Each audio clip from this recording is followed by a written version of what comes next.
Hello বন্ধুরা, সবাই কেমন আছেন? আশা করছি সবাই খুব ভালো আছেন এবং সুস্থ আছেন।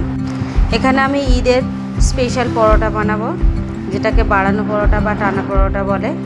প্রথমে আমি 1.5 চামচের মতো চিনি নিয়েছি ও 1.5 চামচের মতো লবণ নিয়েছি। এখানে আমার 1.5 কেজির মতো প্রায় ময়দা আছে। এবার আমি বেশ কিছুটা সাদা তেল দিচ্ছি। আপনারা চাইলে এখানে সাদা তেলের পরিবর্তে ঘি ও বাটার ব্যবহার করতে পারেন। আমি এখানে সাদা তেল ব্যবহার করছি। এবার সব এক জায়গায় ভালোভাবে হাতের সাহায্যে এগুলোকে মিশিয়ে নেব বা একত্রে করে নেব। এবারে আমি এখানে অল্প অল্প করে রুম টেম্পারেচারের জল ব্যবহার করব। একদিকে জলটা ঢালবো আর একদিকে মেশাতে থাকবো। অল্প অল্প করে এখানে অবশ্যই জলটা ব্যবহার করবো, একবারে অনেক জল ঢেলে দেবো না, অল্প অল্প করে ব্যবহার করব। যেহেতু আমার এখানে ময়দাটা অনেকটাই, সেই জন্য আমি একসঙ্গে তাড়াতাড়ি করতে পারছি না, আমি কেটে কেটেই ভিডিওটা করছি।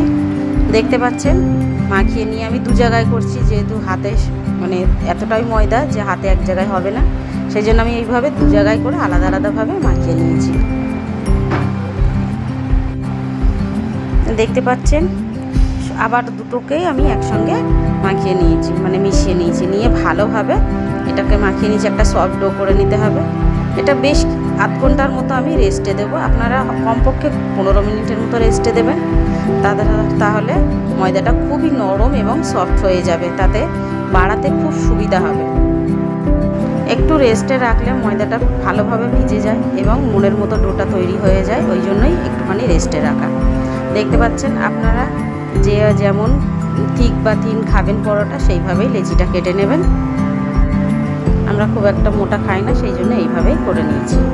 আমার রান্নাগুলো ভালো লেগে থাকলে আর আপনারা আমার চ্যানেলে নতুন হয়ে থাকলেন, প্লিজ আমার চ্যানেলটাকে সাবস্ক্রাইব করুন এবং লাইক করতে ভুলবেন না। কেমন পরোটাটা লাগলো সে অবশ্যই কমেন্ট করে জানাবেন। আমার এখানে প্রায় 22টা কি 23টার মতো পরোটা হয়েছিল, আমি 2 জায়গায় করে রেখেছিলাম। এবার আমি এক এক করে যেই পাত্রগুলোই রাখবো সেইখানে আমি একটুখানি করে অয়েল, সাদা তেল মাখিয়ে নিচ্ছি, যাতে জড়িয়ে নিয়ে যায়, তোলার সময় সুবিধা হয়। এবার আমি ওই ডিশের মধ্যে, এটা যেহেতু বড় মতোই আমি জায়গাটা নিয়েছিলাম একবারে, ওই ডিশের মধ্যেই আমি পরোটাগুলোকে ভালোভাবে বাড়িয়ে নেব খুব সুন্দর করে। এই পরোটার একটা লেচি নিয়েছি, নিয়ে দেখতে পাচ্ছেন যেহেতু আমার ফোন ধরতে অসুবিধা হচ্ছে, কারণ আমি এক হাতে ফোন ধরেছি আর এক হাতে কাজ করছি, সেই জন্য আমার একটু সমস্যা হচ্ছে, আমি কেটে কেটে ওই জন্য করছি। এখানে আমি আমুলের আনসল্টেড বাটার নিয়েছি, আপনারা যে কোনো বাটার নিতে পারেন, আমি কোনো রকমে করছি না। যেটা যে কোনো বাটার বা ঘি হলেও আরও ভালো হয়, যেহেতু আমার বাড়িতে ঘি কেউ খায় না, কেউ বলতে আমার মেয়ে খায় না, সেই জন্য আমি বাটার নিয়েছি। এখানে আমার যতটা লাগবে আমি ততটাই নেব। প্রথমে একটুখানি বার করে নিচ্ছি।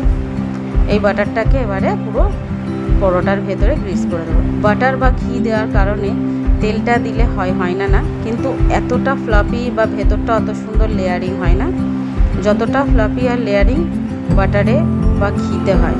আপনারা চাইলে ওই যে ডালডাও দিতে পারেন, তবে ওটা খেলে আমার ঠিক ভালো লাগে না, সেই জন্য আমি চেষ্টা করি বাটারটাই দেওয়ার। এখানে আরও একটা দেখিয়ে দিচ্ছি আমি, দেখতে পাচ্ছেন এইভাবে ময়দাগুলোকে পুরো লেচিটাকে পুরো ভালোভাবে বাড়িয়ে নেবেন।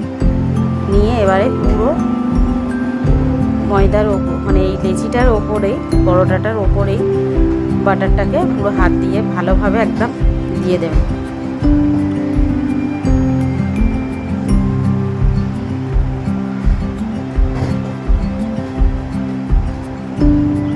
এখানে আমার পরোটাগুলো খুব সুন্দর হয়েছিল। এবারে হাতের সাহায্যে একটু একটু করে সব মিডিলে নিয়ে আসবেন। দেখতে পাচ্ছেন আমি যেমন করে করছি। চেষ্টা করবেন যাতে পুরো ভেতর দিকে এই যে জোড়াটা মুখটা আছে, এটা পুরো ভেতর দিকে চলে যায়, কারণ এটা ভেতর দিকে চলে গেলে মুখটা আর বেরিয়ে যাবে না, বা পরোটাটা আবার যখন সেঁকার সময় খুলে যাবে না। এইভাবেই ঠিক গোল গোল করে আপনি রাখবেন। এখানে আমি আরেকটা বাটার পেপার মতো করে নিয়েছি, তেল প্লেন পেপারের ওপরে তেল ব্রাশ করে রেখেছি, যাতে জড়িয়ে না যায়। এইভাবে আমার পুরো সম্পূর্ণ সব পরোটাগুলো আমি করে ফ্রিজে কিছুক্ষণ রেখে দেব। এবার আমি পরোটাগুলোকে সেঁকে নিচ্ছি। আমি প্রথমে দেখতে পাচ্ছেন আমি প্রথমে চাটুর মধ্যে কিন্তু তেল দিইনি, তার কারণ আমি দুদিকটা একটু লাল লাল করে নেব, তারপরে আমি তেল ব্যবহার করবো। হ্যাঁ, অনেকে প্রথমে তেল দিয়ে দেয়, দিয়ে ভাজে। আপনারা এখানে তেলের পরিবর্তে ঘিও দিতে পারেন, আরও টেস্ট হবে। তারপরে আমি এখানে 2 চামচ 3 চামচ যে যেমন লাল খাবেন সেরকমভাবে বা মুচমুচে পরোটা যত খেতে লাগলে হলে এখানে একটুখানি তেলটা ব্যবহারটা বেশি করতে হবে। এইভাবে পরোটা একবার বানিয়ে করে খেয়ে দেখবেন। এই পরোটার আর নর্মাল দিনের পরোটার অনেকটাই স্বাদ আলাদা হয়।